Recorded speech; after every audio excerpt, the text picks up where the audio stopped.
Bonjour à tous, donc aujourd'hui un nouveau petit tuto à savoir au niveau des PC à tuto informatique, à savoir par rapport à un virus, le virus Nesha. Alors je ne sais pas si je le prononce mal.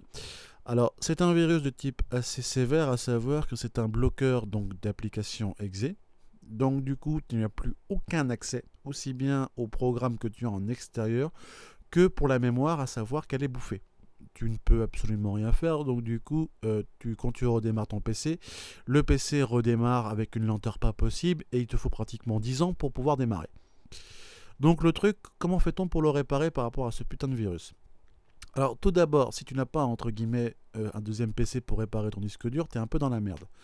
Donc pour ceux qui sont dans cette panade, au lieu d'entre guillemets de tout faire ce qu'on appelle une restauration système, ou que tu ne peux pas le faire vu que c'est un fichier exe de base, tu peux uniquement ou tout effacer par rapport à une clé bootable, mais on peut sauvegarder les données. Donc déjà, il faut savoir une chose. La première chose qu'il faut savoir, vous devez déjà avoir un câble de SATA, bien évidemment, pour pouvoir copier vos données d'un disque dur à un autre pour récupérer vos fichiers, au moins vidéo, images et autres. Elles ne sont pas affectées par le virus. Par contre, tous les programmes exe le sont. Donc déjà, première manip à faire. Lorsque vous êtes sur un autre PC par rapport à ce disque dur, déjà lancez l'antivirus. Alors je vous conseille bien évidemment de prendre EZ Smart Security ou un autre, mais pas un truc du style Avast ou Norton parce que ça passe au travers et du coup le travail vous sera contaminé d'un disque dur à l'autre. C'est un disque dur qui est viral, à savoir que ce virus passe d'un disque à l'autre, donc du coup vous n'avez pas droit à l'erreur.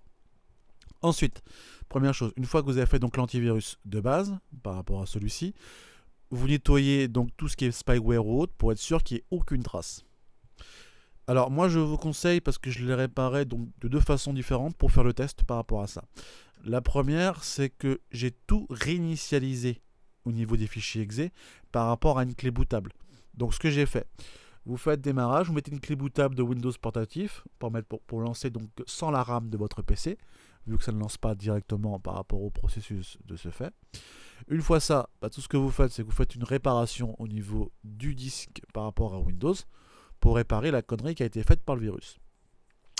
Deuxième option, si tu répares dans les lignes de code en Win32 pour chercher sur le registre pour virer toutes les lignes de code, tu auras accès à toutes les applications exe.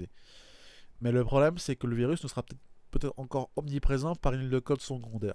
Donc je vous conseille ma première entre guillemets ligne de code, à savoir tout simplement, vous faites donc un câble, tu prends donc ton câble, tu prends ton disque dur, tu le mets sur un autre PC, tu fais un copier-coller, tu réinitiales par rapport à une clé bootable dessus, ou directement sur le PC en lui-même, au pire, et automatiquement vous serez entre guillemets nettoyé par rapport à ce virus. Mais je vous conseille bien de faire très attention parce que c'est un virus qui se transmet d'un disque dur à l'autre. Donc une simple erreur d'un fichier exe, n'importe quoi, d'un fichier BAT ou autre, fichier mémoire, c'est fini. Fin du tuto.